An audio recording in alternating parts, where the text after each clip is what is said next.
우리에게 주시는 하나님의 말씀은 누가복음 13장 6절에서 9절까지의 말씀입니다.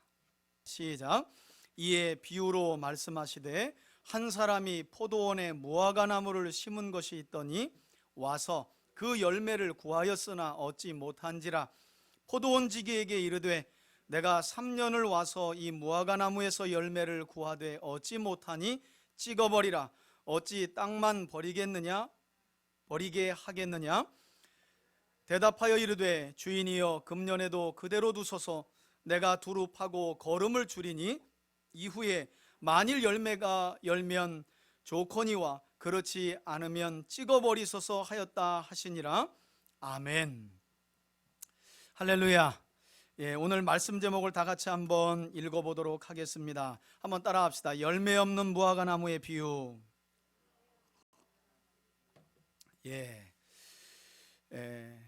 올 것 같지 않았는데 그래도 2021년 새해가 밝았습니다.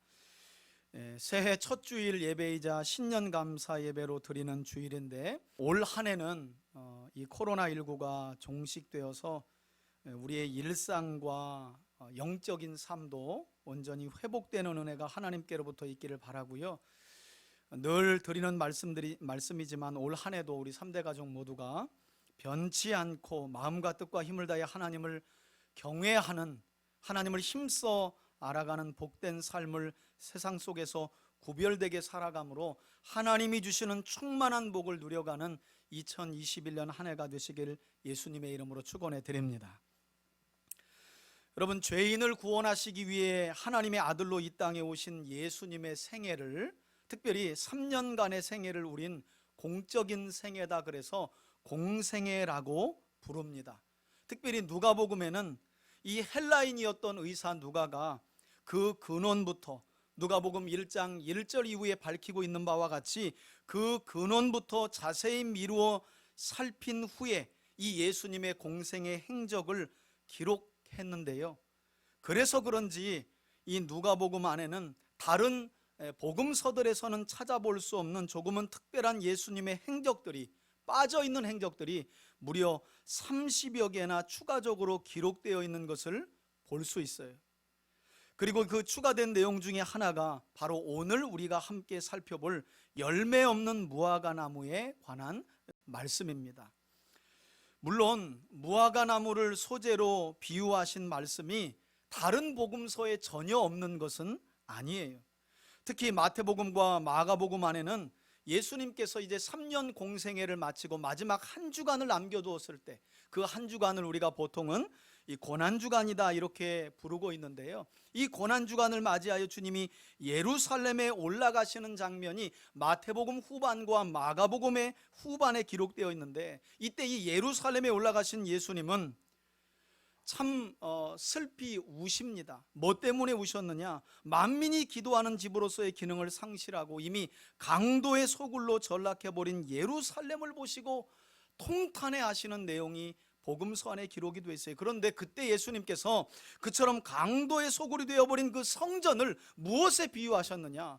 마태복음과 마가복음에 보면 잎사귀만 무성한 무화과나무, 심지어는 예수님께서 그 잎사귀만 무성한 그 무화과나무와 같은 성전이 결국에는 하나님의 심판으로 망하게 될 것에 대한 비유를, 실제로 예수님께서 잎사귀만 무성하고 열매 없는 무화과나무를 저주하여 말라 죽게 하심으로 나타내셨어요.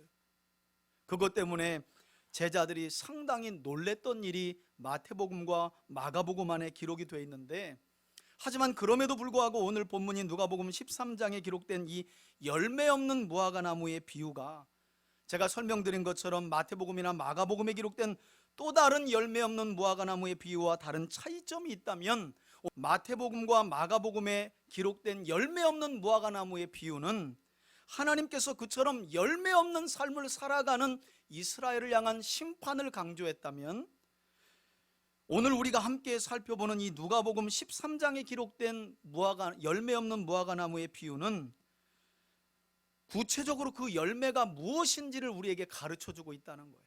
그리고 그 구체적인 열매는 바로 회개의 열매라고 우리에게 말씀하고 있습니다. 여러분, 사실 예수님의 행적을 기록하고 있는 복음서들을 보면 예수님은 하나님 나라의 복음을 이스라엘 백성들에게 가르치실 때 상당히 많은 부분을 비유의 말씀으로 가르치셨던 것을 볼 수 있어요. 그러므로 예수님의 비유에 관한 말씀에는 항상 예수님께서 본래 의도하여 말씀하고자 하는 원관념의 의미가 이 비유들마다 숨겨져 있는 것을 볼 수 있어요. 그러니까 예수님은 하나님 나라와 하나님 나라에 관한 말씀을 바르게, 좀 더 쉽게, 듣는 자들이 이해하기 쉽게 설명하기 위해 많은 경우 비유를 들어 설명했다는 거예요. 그렇다 보니까 예수님이 설명하신 비유의 말씀 안에는 항상 그 비유가 본래 목적했던 의도, 이것을 원관념이라고 말하는데, 이와 같이 원관념이 비유들마다 숨겨져 있었다는 거예요. 그리고 이것은 오늘 우리가 함께 살펴보려고 하는 열매 없는 무화과나무의 비유에도 마찬가지인데, 그럼 오늘 우리가 함께 살펴보는 이 누가복음 13장에 기록된 열매 없는 무화과나무의 비유 속에 숨겨진 원관념의 의미는 무엇이냐? 아마 성경을 여러 번 읽어본 분들이라면 제가 굳이 설명드리지 않아도 눈치채실 수 있어요. 여러분, 오늘 본문의 말씀을 보시면 6절에서 9절 사이에 가장 먼저 6절을 보시면 한 사람으로 표현된 누가 나와요? 포도원 주인이 등장하지요. 3년 동안 이 포도밭에 심겨진 무화과 나무의 열매를 애타게 기다리며 왔다 갔다 했던 포도원 주인이 등장하는데, 이 포도원 주인의 원관념은 바로 우리가 짐작하고 있는 것처럼 하나님을 가리키고 있어요. 그런가 하면 그 다음으로 등장하는 7절의 포도원지기, 즉 3년이나 열매를 맺지 못하고 있는 이 무화과 나무를 위해서 다시 한번 포도원 주인에게 매달리면서 1년의 시간을 유보해달라고, 한 해만 더 기다렸다가 찍어버리더라도 버리자고 요청했던 이 포도원지기는 바로 중보자가 되시는 우리 예수님을 가리키고 있어요. 또한 오늘 비유에 나오는 포도원에 심겨진 무화과 나무는 당연히 이스라엘 백성들을 가르치고 있습니다.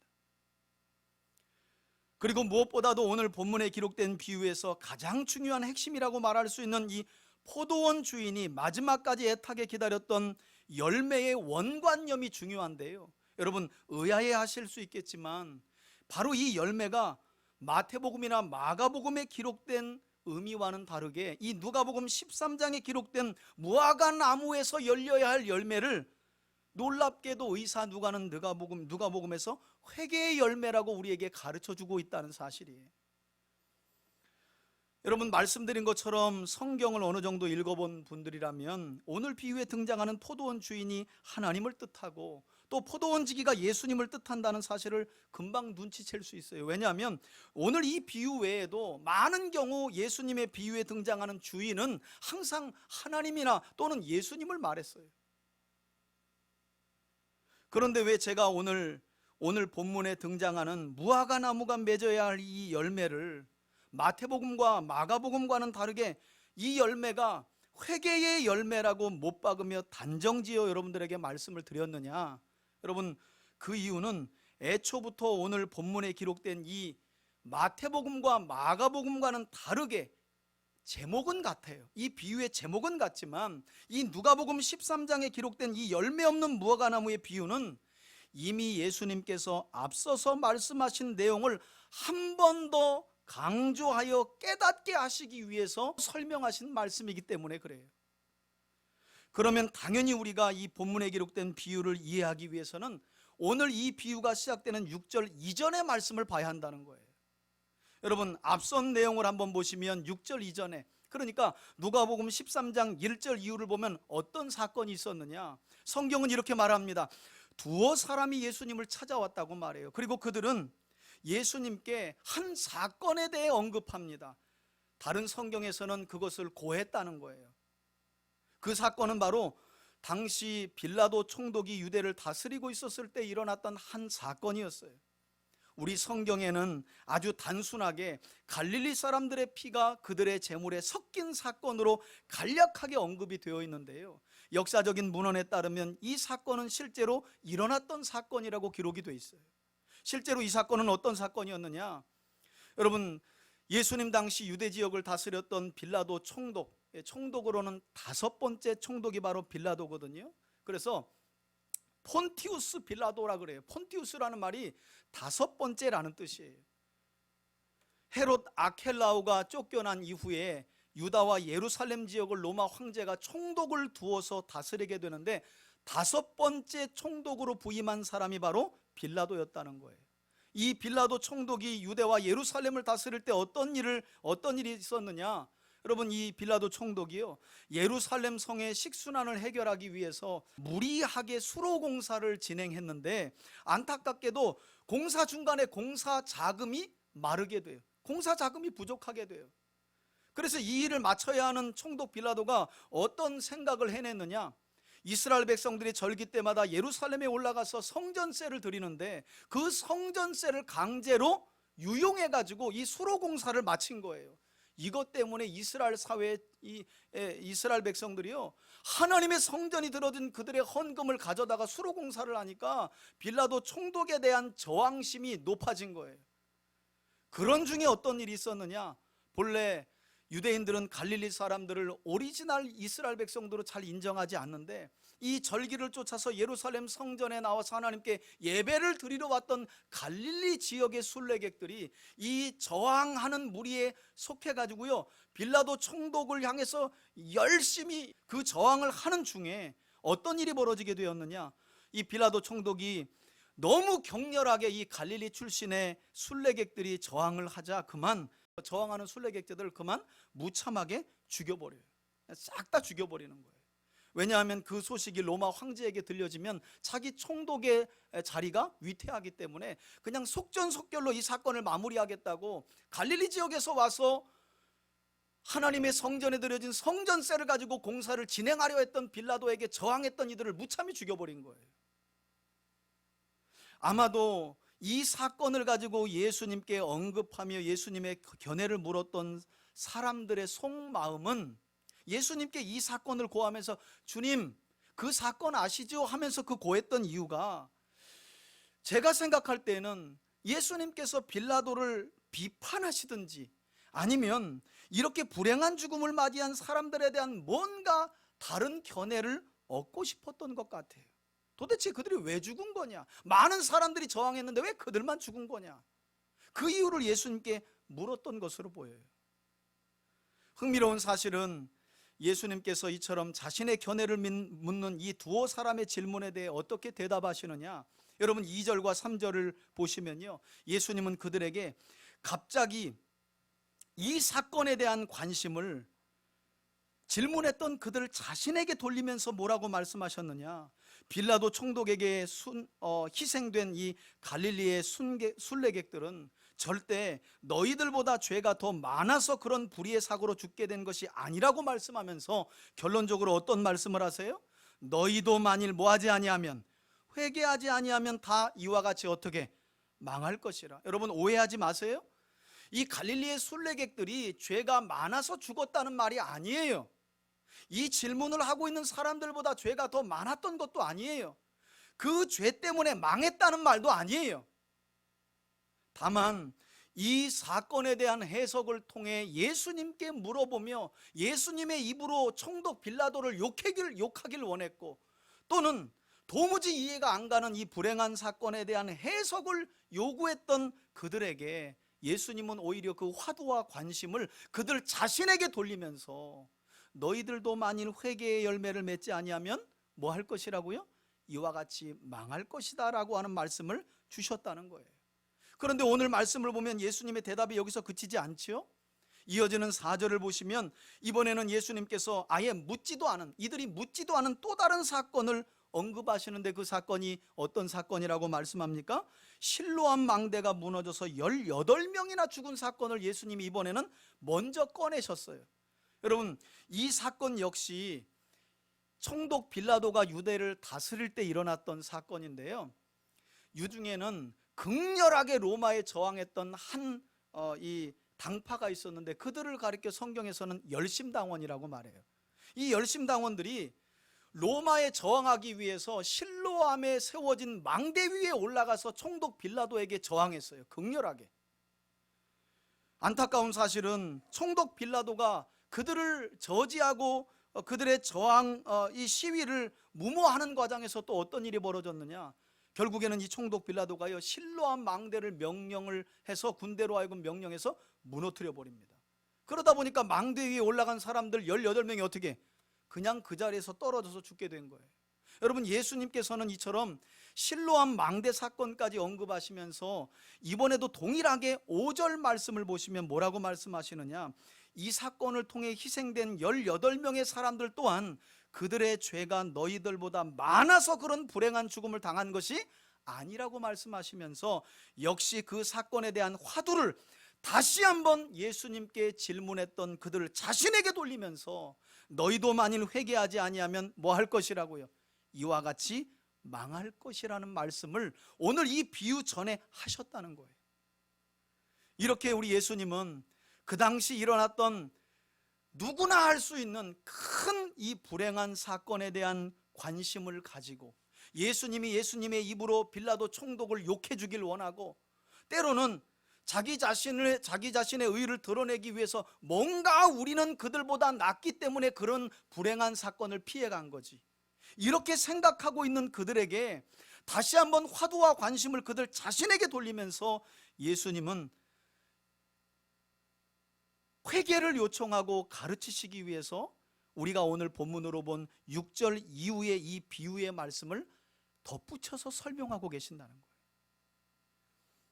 그러므로 오늘 본문에 기록된 이 열매 없는 무화과 나무의 비유에 대한 교훈은요 아주 단순합니다.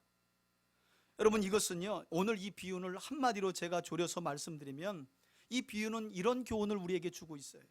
갈릴리에 왔던 순례객들의 사망 사건이나 실로암 망대가 무너져 18명이 사망한 사건들은 모두가 그들이 남들보다 더 많은 죄를 지어서 그와 같이 죽은 것이 아님을 깨달으라는 거예요.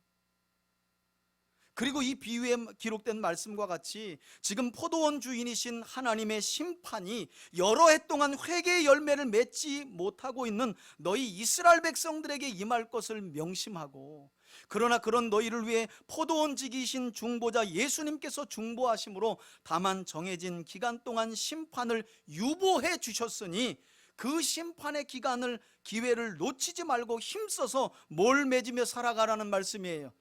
회개의 열매를 맺으며 살아가는 말씀이었어요.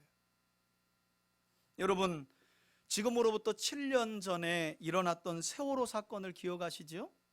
물론 작년 한 해도 전 세계가 전대미문의 코로나19라는 엄청난 대사건, 역사를 뒤집을 만한, 새롭게 쓸 만한 사건이 일어났지만 7년 전 우리나라는요 이 세월호 사건으로 인해 희생된 우리 아이들 때문에 나라 전체가 떠들썩했어요. 그리고 그 사건이 시발점이 되어서 촛불혁명이라는 것이 일어났고요, 마침내 부패한 지도자들을 끌어내리고 새로운 정부가 세워졌고 세계 모든 나라들이 우리나라 국민들을 위대하게 바라봤어요. 그러나 우리 주님은 이 오늘 본문의 비유의 말씀을 통해서 우리가 놓친 것이 있다고 말씀한다는 거예요. 그리고 우리 예수님은 이렇게 질문하십니다. 뭐라고 질문하시느냐? 이처럼 일어난 불행한 사건을 통해 정작 너희 자신의 삶은 어떻게 바뀌었느냐를 물어보는 거예요. 우린 그 불행한 사건을 오늘 본문에 등장하는 이스라엘 백성들처럼 정부 탓으로 돌리는 데만 관심을 가졌고 무능한 지도자 탓으로만 돌리는 데 화두를 가지고 관심을 두었지, 정작 이 사건들을 통해 무엇보다도 우리 자신들의 삶이 하나님이 원하시는 선한 삶으로 회개하고 돌이켜졌는가? 오늘 본문은 이것을 우리에게 질문하고 있다는 거예요. 여러분, 코로나19라는 전대미문의 전염병을 온 나라 모든 민족의 사람들이 겪고 있어요. 누구 때문에 그렇다, 중국 때문에 그렇다, 어떤 나라 때문에 그렇다, 모든 사람들의 화두와 관심이 거기에 집중돼 있어요. 누구 때문에 이런 일이 일어난 거냐 도대체? 그리고 그 전염병으로 인해 죽어간 사람들의 죽음의 의미는 뭐냐? 놀랍게도 그런데 예수님은 누구 때문에 이 전염병이 일어났고 그 전염병으로 인해 죽어간 사람들에 대한 화두와 관심도 중요하지만 그 사건들을 대하는 너희 삶에 돌이킴이 있느냐, 회개가 일어나고 있느냐, 뉴스만 입에서 입으로 전하는 삶이 아니라 그 사건을 대하는 나 개인의 삶에 돌이킴이 있는가, 그것을 주님이 우리에게 말씀하고 계시다는 거예요. 여러분, 예수님이 이 땅에 오시기 전 앞서 6개월 전에 왔던 세례 요한은 예수님을 통해 이 땅에 임하게 될 하나님 나라를 선포하면서요, 도끼가 나무를 향해 이미 방향을 틀었다라고 엄중하게 선포하면서 회개에 합당한 삶을 요청한 일이 있어요. 그 내용이 누가복음 3장에 나옵니다. 그러면서 세례 요한은 하나님 나라에 합당한 믿음의 사람들은 어떤 회개의 열매를 맺어야 한다고 이야기하느냐, 옷 2벌 가진 자는 없는 자에게 나눠주고, 먹을 것이 있는 자는 없는 자에게 나눠주고, 세리는 거두라고 부과된 세금 이외에는 걷지 말며, 군인들은 그 군인들의 권력을 가지고 약한 사람들의 어떤 재산이나 물질을 착취하지 말아라.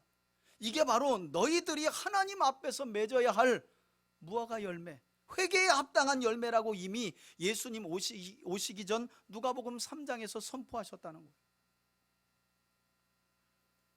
그런 점에서 여러분, 앞으로도 우리가 전혀 겪어보지 못했던, 그리고 도무지 우리의 머리로 해석이 안 되는 얼마나 많은 불행한 사건들을 우리가 경험하겠어요. 우리 주변에서 사실 많이 일어나고 있잖아요. 그때마다 우리는 원인을 찾죠. 누구 때문에 이런 불행이 일어난 거야? 그리고 이런 불행으로 죽은 사람들은 뭔가 우리보다 덜, 하나님 앞에 덜 충성스럽고 믿음이 덜해서 죽었겠지. 여러분, 그러나 예수님은 그런 우리가 이해할 수 없는 불행한 사건들을 통해 뭐라고 관심을 우리에게 돌려주고 계시느냐? 그럼 너희는, 이렇게 말하는 거예요, 그 사건들을 통해 너희의 삶이 과연 회개에 합당한 열매를 맺고 있느냐? 여러분, 지난 한 해를 살아오시면서 코로나 외에 여러분들 삶에서 얼마나 당혹스러운 많은 사건들을 경험하셨나요? 어떤 일은 왜 나에게 이런 일이 일어났지? 왜 이 일이 그에게 일어났지? 그 원인을 많이 찾아보려고 노력하셨죠? 그런데 한번 돌아보시라는 거예요. 도무지 왜 일어났는지 알 수 없는 우리 삶의 저변에서 일어나는 사건들을 통해 내 삶은 돌이켜지고 있는가? 변화되고 있는가? 오히려 성경과 예수님은 그것을 우리에게 질문하고 있다는 거예요.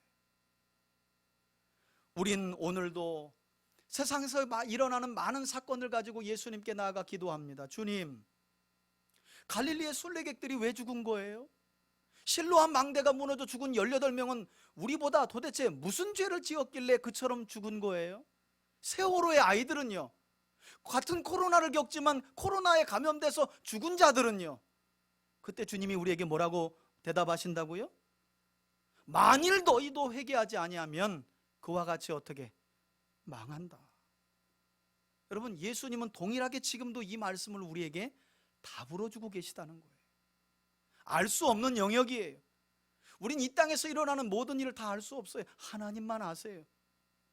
그래서 오히려 주님은 거기에 화두와 관심을 두지 말고 그렇게 일어나는 사건들을 통해 너 자신과 삶을 돌아보며 회개하여 돌이키라고 오늘 우리에게 말씀해 주고 있는 거예요. 다시 말씀드리지만 올 한 해인 2021년을 보내면서도 우리 삶의 저변에 우리가 이해할 수 없고 도무지 생각해도 그 답을 할 수 없는 여러 가지 일들이 우리 삶에 벌어질 수 있어요. 그때 여러분, 하나님께서 우리에게 우리가 주님께 주님, 왜 이런 일이 도대체 무엇 때문에, 누구 때문에, 어떤 원인으로 이렇게 물을 때마다 주님은 그 관심을 우리에게 두고 계시다는 사실을 우리가 명심해야 한다는 거예요. 만일 너희도 회개하지 아니하면 그와 같이 망할 것이라. 바라기는 우리 3대 가족 모두가 오늘 이 짧은 비유의 말씀,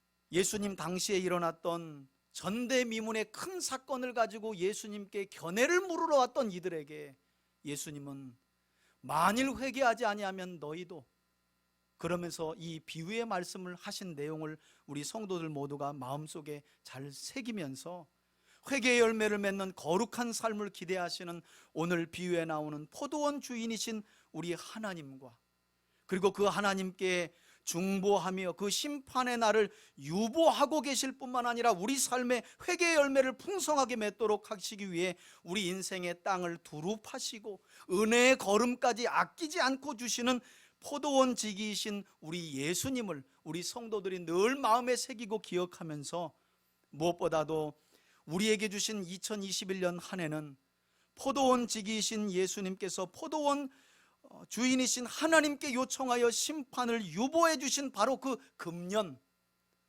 여러분 사실 오늘 비유에서 나오는 포도원 지기가 포도원 주인을 붙들고 금년만 좀 더 기다려달라고 말한 금년은 1년이었어요. 저는 구속사적인 관점에서 저와 여러분들이 그 금년을 살고 있다고 믿는 사람이에요. 그 금년이 언제 끝날지 알지 못해요. 중요한 것은 그 금년이 끝나기까지 우리의 구원자가 되시는 예수님은 우리를 위해 하나님 보좌 우편에서 아버지를 붙들며 기도하고 계신다는 거예요. 조금만 기다려주세요, 주님. 올해 2021년에는 우리 3대 가족들 모두가 하나님 앞에 하나님이 원하시는 선하고 거룩한 회개 열매를 많이 맺을 것입니다. 제가 그 일을 위해서 땅을 파겠습니다. 필요하다면 은혜의 걸음도 주겠습니다. 그러니 주님 금년만 그냥 두십시오. 저는 올 한 해가 저와 여러분들의 마음속에는 그 마지막 금년이라는 아주 작심이 있었으면 좋겠어요. 그래, 내 인생 길지 않다. 올 한 해 주어진 2021년이 포도원 지기이신 예수님께서 포도원 주인이신 하나님을 붙들며 간구했던 그 올해 금년이라는 사실, 그걸 우리가 잊지 않았으면 좋겠어요. 여러분, 그럴 때에 우리 삶에 비로소 어떤 열매가, 회개에 합당한 열매가 풍성하게 맺혀지는 줄 믿습니다. 여러분, 지난 해는 이제 기억하지 맙시다. 다 지나갔어요. 그리고 포도원 주인도 포도원 지기이신 예수님도 지난날 열매 맺지 않는 것을 묻지 않으세요. 여러분, 오늘 제가 시간이 없어 이 비유를 다 설명하지 못했지만 오늘 비유에 등장하는 이 포도원 주인이신 하나님이 얼마나 인내가 많으시고 자비로운 분이신 줄 아세요? 오늘 포도원 비유에, 이 무화과나무 비유에 나오는 포도원 주인이 몇 년 만에 포도밭을 찾아갔다 그래요? 3년, 그죠? 그러니까 우리는 문자적으로 볼 때 3년 동안 갔는데 열매가 없어서 이 무화과나무를 찍어서 버리라고 했구나. 그런데 가만히 보니까 3년 기다렸는데 뭘 그렇게 오래 기다려? 포도원 주인이 인내가 없네, 이렇게 생각하실 수도 있어요. 그런데 여러분, 유대인들은 과실수를 심고 거두는 방법이 우리와 달라요. 레위기 19장을 보면 유대인들은요, 가나안 땅에 들어가서 과실수를 심을 때 어떻게 경작을 하느냐, 첫 해 심고요 3년 동안은 열매를 거둘 수 없어요. 왜? 3년 동안 거두어진 열매는 할례 받지 못한 것이라고 해서 그냥 버려두는 거예요. 그리고 마침내 4년째 그 과실수에서 열매가 열렸을 때 누구에게 제일 먼저 드릴까요? 하나님께 드려요. 그리고 마침내 5년째부터 그 과실수를 심은 그 당사자가 뭐 할 수 있는 거예요? 먹을 수 있는 거예요. 그러니까 여러분, 이 비유에서 등장하는 3년은요 우리에게는 몇 년이 되는 줄 아세요? 여러분, 유대인들은 5년째가 1년이에요. 내가 먹을 수 있는 해니까. 그럼 지금 몇 년째 간 거예요? 8년째 간 거예요. 8년째 열매 없으면 열매 있는 거예요, 없는 거예요? 없는 거죠. 그런데도 가신 분이 그 비싼 포도원에 심겨진 값없는 무화과나무일지라도 또 열매를 기다리며 8년째 이 포도원 주인이 가신 거예요. 여러분, 그런 인내와 기다림의 마음이 우리를 향하신 아버지 하나님의 마음인 줄 믿습니다. 그리고 놀라운 사실은 그 아버지 하나님께 옆에서 우리 포도원 지기이신 예수님께서 우리를 위하여 중보하시느라 한 해만 참아주시옵소서, 올해만 기회를 달라고 이처럼 애타게 기도하신다는 거예요. 여러분, 힘내시길 바라요. 우리 자신을 보면 늘 낙심하잖아요. 그러나 우리를 위해 포도원 주인이신 아버지 하나님께 중보하고 있는 예수님을 기억하세요. 그리고 그분이 여러분들 삶에 도무지 파헤쳐지지 않는 단단한 땅을 파헤쳐 주실 거예요. 필요하면 은혜의 걸음도 주실 거예요. 그분을 기억하면서 올 한 해 2021년은 저와 여러분들이 하나님께서 기뻐하시는 선한 회개의 열매를 풍성하게 맺어 포도원 주인이신 아버지 하나님을 기쁘게 하고, 여전히 우리를 위하여 우리 인생의 땅을 파시고 거름을 주시는 포도원 지기이신 우리 예수님을 만족하게 해드리는 복된 삶을 살아가는 우리 3대 가족들이 되시길 예수님의 이름으로 축원해 드립니다. 아멘. 이제는 우리 주 예수 그리스도의 은혜와 하나님 아버지의 사랑과 성령의 교통하심이, 만일 너희가 회개하지 아니하면 이와 같이 망하리라 라고 말씀하신 예수님의 말씀을 마음에 새기고 올 한 해 우리 인생의 땅을 두루 파시며 필요할 때마다 은혜의 걸음을 주시고 심판을 유보하고 계신 예수님을 기억하며 회개에 합당한 열매를 풍성하게 맺기로 결단하며 나아가는 우리 성도들 머리머리 위에, 저들의 가정과 기업과 자녀와 우리 교회 공동체 위에 이제로부터 영원토록 함께 계실지어다. 아멘.